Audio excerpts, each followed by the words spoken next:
fa eo amin'ny tontolon'ny finoana kosa aloha no ndeha hotom-pazatsika maso olona maro no tonga nanotrona ilay fotoam-pivavahana lehibe izay nitarihan'ny Pasitera Mailhol teny Ambohimarina Itaosy tamin'ity androany ity, nahitana vahiny manakaja sy sivily ary miaramila ihany koa moa izany. Arahantsika vetrany ara-mony ako ny zava-nisy teny an-toerana. Taorian'ny fitetezana ireo faritra sy fiangonana Apokalipsy manodidina n'Antananarivo sy Antsirabe dia mbola maro ihany koa ireo mpino tonga nanotrona ny fotoam-pivavahana lehibe izay nitarihan'ny Pasitera Mailhol teny Ambohimarina Itaosy ileny amin'ilay toerana hanorenana ny foibe-resam-pirenen'ny fiangonana Apokalipsy eto Madagasikara io maraina io, ka nisy ireo vahiny nasaina tamin'izany.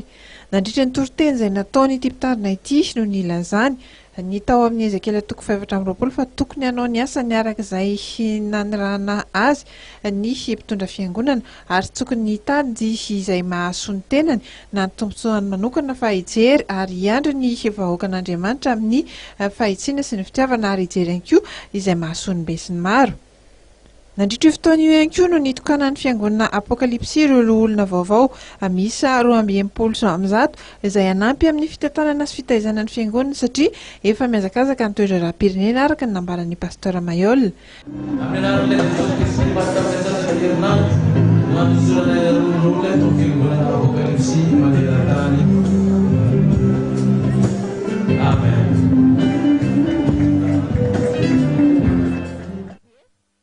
Nisy ihany koa ny vavaka manokana sy fitsofandrano ireo zanak'ity fiangonana ity izay atrika fanadinany.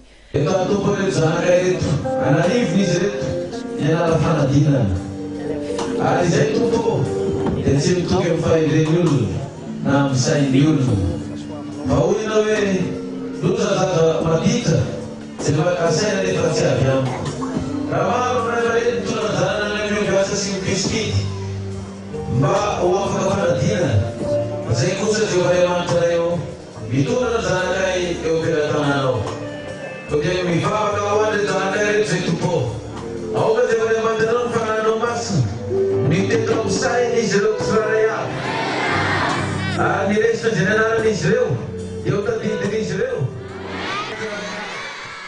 Raha araka ny nambaran'ny Pasitera Mailhol dia efa tsy ho ela intsony fa ho avy ilay fotoana lehibe andrasan'ny fiangonana Apokalipsy sy ny malagasy maro.